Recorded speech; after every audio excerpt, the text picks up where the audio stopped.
Hello बच्चों, मैं हूं Pratibha, assistant professor botany department MLV college Bhilwara.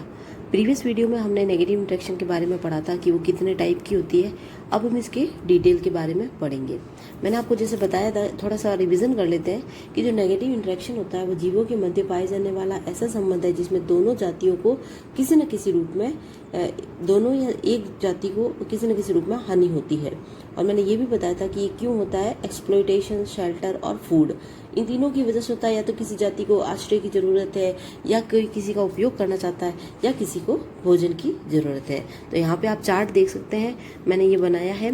Negative interaction जो होता है मेन इतने टाइप का होता है: exploitation, antibiosis, competition, grazing and human activities.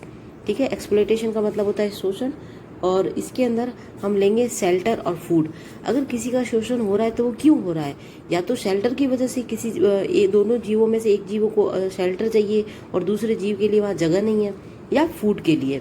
अब फूड की जब बात आती है, भोजन से होने वाला जो शोषण है उसको हम दो भागों में बांटते हैं: parasitism and predation.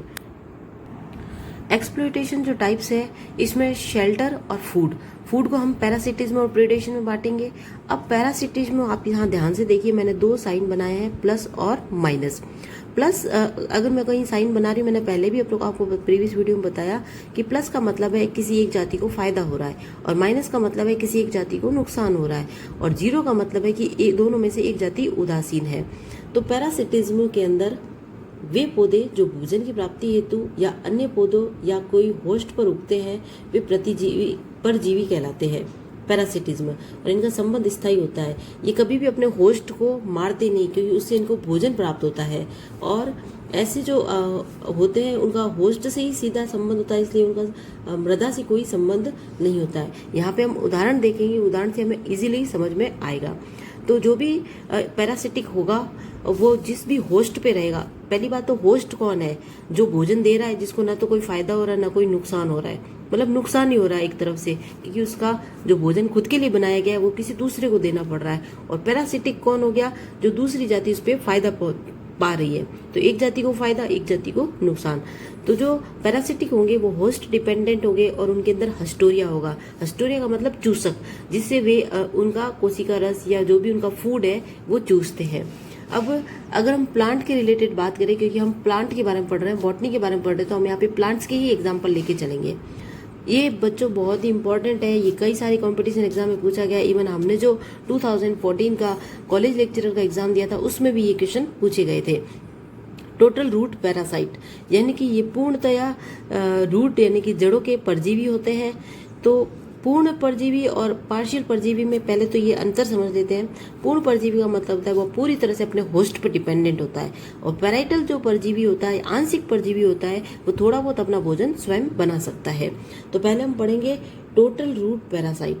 Total root parasite जो है उसका मतलब है कि वो पूर्णतया उसकी जड़ पर डिपेंड करेंगे। अब कौन कौन होगा? बैलेनोफोरा, ओरानबेकी, रेफ्लेशिया एक्सेट्रा। अब है पैराइटल रूट पैरासाइट।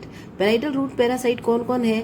यहाँ पे जिन पौधों का नाम बताया गया है वे खुद पैरासाइट है, ना कि होस्ट है। यहाँ पे एक ध्यान देनी बात है, कई बार क्वेश्चन आता है तो बच्चे कंफ्यूज हो जाते हैं, क्योंकि क्वेश्चन अलग अलग पूछा जाता है कि होस्ट कौन है और पैरासाइट कौन है। तो ये जो एग्जाम्पल है ये पैरासाइट के, क्योंकि हम पैरासिटिज्म पढ़ रहे हैं तो उसके एग्जाम्पल ध्यान में रख रहे हैं।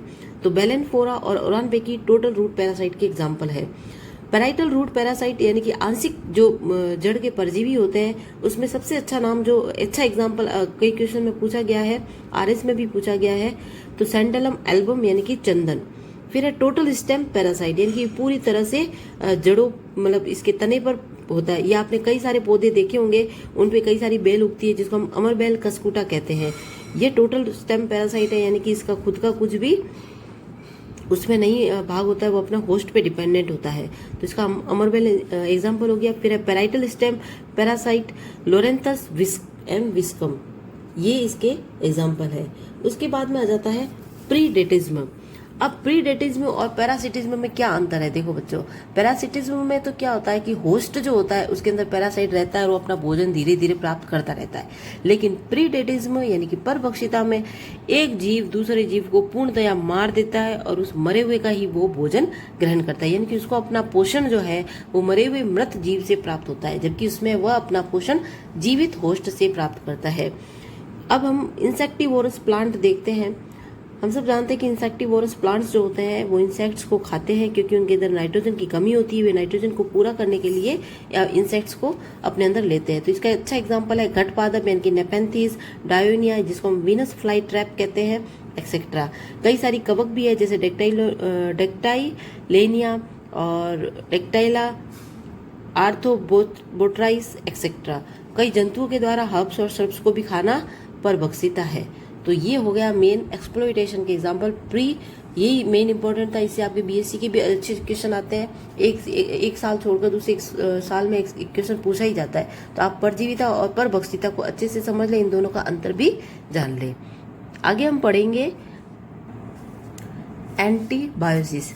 अब यहाँ पे मैंने निशान लगा रखा है माइनस और जीरो।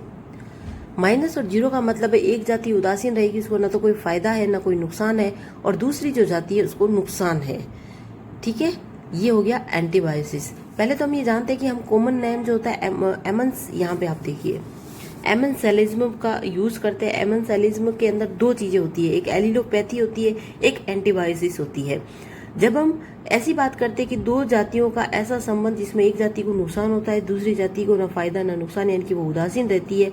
अब इसमें नुकसान रहने वाली जाति जो है वो अगर पादप है तो हम इसको एलिलोपैथी कहेंगे, और अगर नुकसान में रहने वाली जाति जो है वो माइक्रोब या कोई जंतु है तो हम इसको एंटीबायोसिस कहते हैं।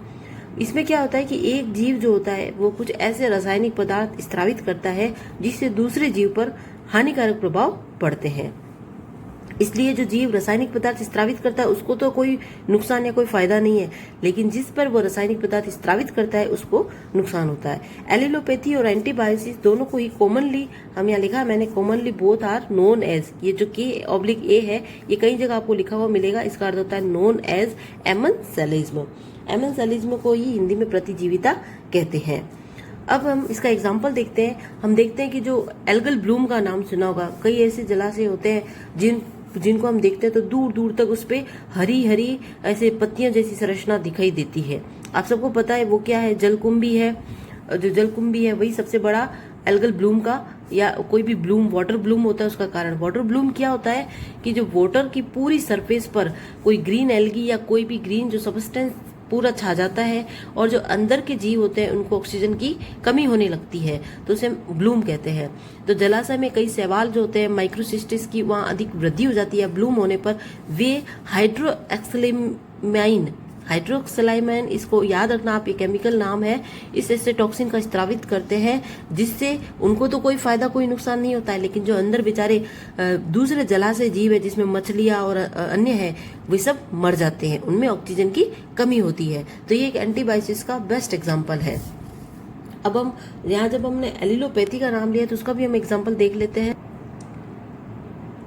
एलिलोपैथी में आपने पार्थिनियम नाम सुना होगा, गाजर ग्रास, जिसको हम कांग्रेस ग्रास के नाम से भी जानते हैं, जो ये कई आपको आसपास कई सारे दिख जाएंगे, जिसका कोई मतलब कि खरपतवार है एक तरह से, इसका कोई यूज नहीं होता है, लेकिन ये जिस भी पौधे के पास उगती है उसका सारा भोजन अब ग्रहण कर लेती है। तो पार्थिनियम जो होता है वो एक विषैला पादप होता है, वो ट्रांससिनेमिक एसिड का स्त्रावन करता है, जो दूसरे पादप जैसे कैसिटोरिया है, विंसेरेगिया है, इन सब की ग्रोथ को प्रभावित करता है। तो इसे हम एलिलोपैथी इफेक्ट कहते हैं। जैसे हम देखते हैं सूरजमुखी, जो तुलसी, ये भी एक एलिलोपैथी इफेक्ट रखते हैं। तो अब आपको अच्छे से समझ में आ गया होगा कि एंटीबायोसिस और एलिलोपैथी दोनों ही एमेंसेलिज्म के एग्जाम्पल है और दोनों का अलग अलग क्या मतलब है।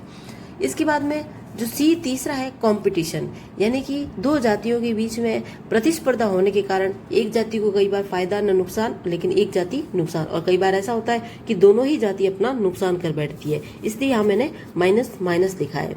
ये कंपटीशन के अंदर एक में कैनाबैलिज्म, ये भी कई बार, हालांकि ये बॉटनी से रिलेटेड नहीं है, बट ये कई बार लाइफ साइंस आपका जो नेट का एग्जाम होता है या आप कोई कंपटीशन एग्जाम देते हैं उसमें पूछा जाता है। कैनाबैलिज्म का बेस्ट एग्जाम्पल है कॉकरोच। और ये क्या होता है कि कई बार जब कॉकरोच को भोजन नहीं मिलता है तो वो खुद की जाति का भक्षण करने लगते हैं। एक कॉकरोच दूसरे कॉकरोच को मारकर खाने लगता है, तो इसको हम कैनाबैलिज्म कहते हैं। हम कंपटीशन के अंदर जो एक अच्छा प्लांट का एग्जाम्पल लें तो इसका टाइफा है। टाइफा क्या करता है कि टाइफा की पत्तियों का कई बार जब अपघटन होता है तो टाइफा की पत्तियों से एक ऐसा रसायन पदार्थ स्रावित होता है जिससे उसके बीजों को अंकुरण में हानि होती है या बीजों का अंकुरण हो नहीं पाता है, रुक जाता है। तो टाइफा का ये कंपटीशन एग्जाम है। कंपटीशन एग्जाम नहीं कह सकते, लेकिन कंपटीशन की वजह से उनको नुकसान होता है। तो इस तरह से दोनों जातियों को ही नुकसान होता है। उसके बाद में डी ग्रेजिंग। ग्रेजिंग का हिंदी में मतलब होता है पशुचारण। हम देखते हैं कई बार पशु जो होते हैं वो बहुत बड़े बड़े ग्रासलैंड को चढ़ जाते हैं या उनको नष्ट कर देते हैं। तो पशुचरण भी एक नेगेटिव इंटरेक्शन का बायोलॉजी नेगेटिव इंटरेक्शन का एग्जाम्पल है। इसमें क्या होता है कि जैसे कई सारे करोड़ों पशु होते हैं तो वे शाकाहारी होते हैं और वे सब ग्रासलैंड या कई सारे वनस्पति को चढ़ते हैं, जिससे भारी मात्रा में वनस्पति की हानि होती है। इससे उनके जो प्रकाश संश्लेषी अंग होते हैं वो क्षति हो जाती है और उसके कारण पौधों की मृत्यु हो जाती है। तो ग्रेजिंग की वजह से भी ये नेगेटिव इफेक्ट पड़ता है। और उसके बाद में है ह्यूमन एक्टिविटीज। ह्यूमन एक्टिविटीज के अंदर, ह्यूमन एक्टिविटीज में तो आप सबको पता ही होगा कि मानव तथा वनस्पति का संबंध बहुत प्राचीन रहा है, लेकिन आज मानव ने बहुत ज्यादा आधुनिक काल में बहुत ज्यादा प्रगति कर ली है। तो प्रगति की वजह से उसको रोटी, कपड़ा, मकान, ऐसी कई सारी आवश्यकता है और बढ़ते हुए औद्योगिकीकरण के कारण, शहरीकरण के कारण उसे जंगलों को काटना पड़ रहा है और कई सारे जो उनकी दैनिक जीवन में जो काम आने वाली चीजों के लिए औद्योगिकीकरण हो रहा है उसके लिए उनको जमीन चाहिए, तो वहाँ पे उसको पर्यावरण को नुकसान पहुंचाकर वहाँ पे जो पेड़ पौधे हैं उनको वो नुकसान पहुंचा रहे हैं। तो ये भी एक नेगेटिव इंटरेक्शन है, क्योंकि इसमें मानव को तो फायदा हो रहा है लेकिन जो प्लांट्स हैं उन पे नेगेटिव इफेक्ट पड़ रहा है। तो इस प्रकार से ये सब नेगेटिव